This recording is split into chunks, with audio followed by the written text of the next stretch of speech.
Hello everyone and thank you for joining me. Today I will be attempting to have some interesting scribble with a favorite fountain pen that is coming from PenBBS, the 323 model.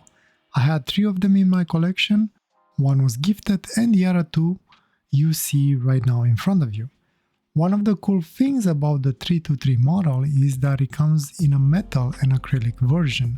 I like this because it gives an extra option or preference for the end user to choose from. If you like a heavier pen and the metal feel of it, you can have the aluminum version, if not then the acrylic one.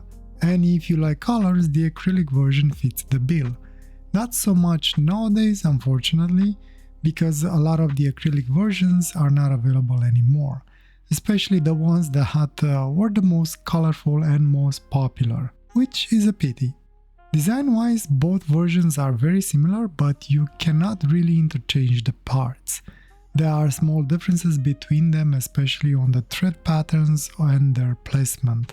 For example, on the metal version, the thread for capping the, cap are at the end of the section just above the nib, while on the acrylic version, the placement is more traditional on the barrel. Other than this tiny detail and their weight, shape-wise and dimensions are exactly as far as I could tell. I really love the design of this model, very flowy lines that seems to be inspired by the desk fountain pen style. I love the clean and simple design with no clips attached to it. I guess the only downside will be that you can't really pose these fountain pens because of the barrel design. Fortunately though, the length of the barrel, at least for my hand, is quite acceptable and did not find the need of extra length on them. Also, the upside, at least for me, is that the shape is very comfortable and a joy to use. I have absolutely zero complaints in that regard. Both fountain pens compare with the same PenBBS fine nib and converters are included. Speaking of nibs, let's see how this thing writes. Since last week I was thinking of using a blue ink, so for today I decided to do that with my Scribble. Hopefully I won't regret the choice. The ink for today is not an Iroshizuku ink, I did not get to buy one yet, but rather a Chinese brand as far as I know. Dryden Designs Blue Black. I remember using this ink at least once in the past for my drawings, so here I am giving it another try. Hopefully I won't be disappointed. I do remember though enjoying it, so I think there's a good chance it will turn out okay. I also decided to use the metal version rather than the resin one, partially because I have used the resin version in the past and I never really used the metal one, but also partially because having a white fountain pen on top of a white paper might be hard to see in the video. And as luck would have it, the metal version gave me a little bit of grief during the fill up and the writing portion. During the fill up I had issues with the converter. It was not able to hold any kind of ink, so I quickly swapped it with the other one from the white pen. Later on, as I was cleaning it, I figured out that the issue was with the plunger. I had to take the converter apart, clean it, add some silicone on the plunger, and after that everything was okay with it. The other issue that I had during the writing part was with the nib. A lot of skipping and was barely usable on reverse. After the writing sample I did some serious nib flossing on it and a little bit of smoothing for the nib, and after that the nib started to work properly as it should. So this time around there was some excitement with the writing sample. I can't even remember the last time I had an issue with a nib on a fountain pen.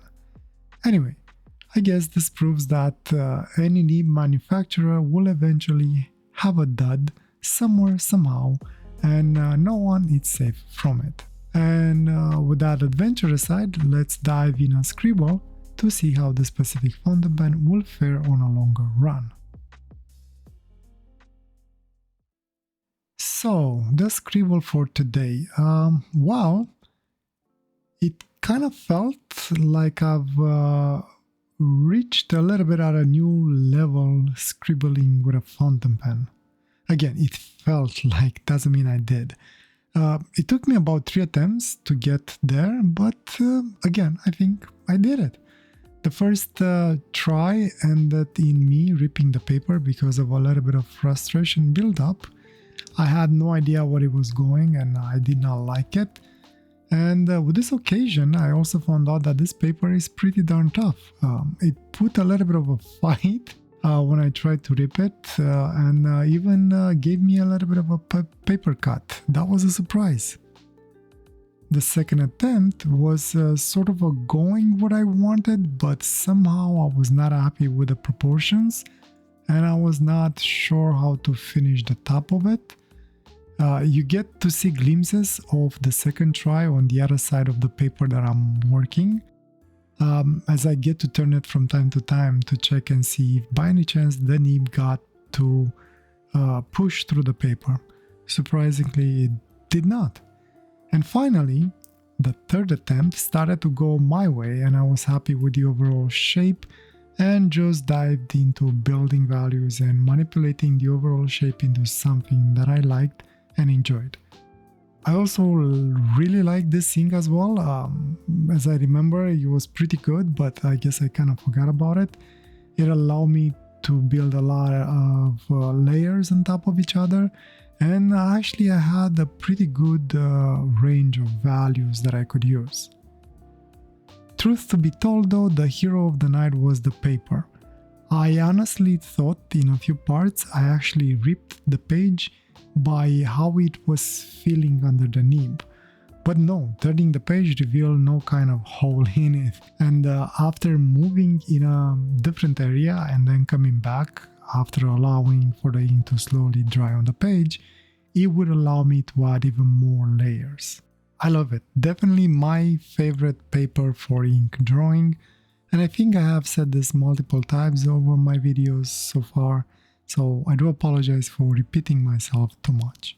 So yeah, I don't know what this creature blob thing is, but I dig it. My goal, like last drawing from last week, was to try and finish the ink in the fountain pen, and since the converter holds quite a lot of ink, there is a lot of ink that went onto that page.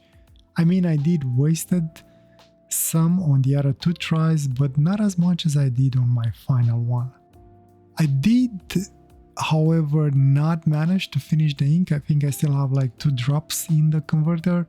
It's just I got to a point where I did not know what else to do and I felt like the values are built as much as I could have. And I had to stop. It's like I felt that if I keep on going, I might ruin it.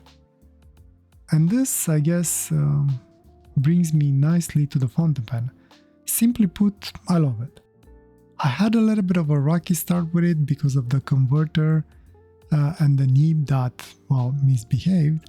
But after fixing them, I have to say I have no complaints to make.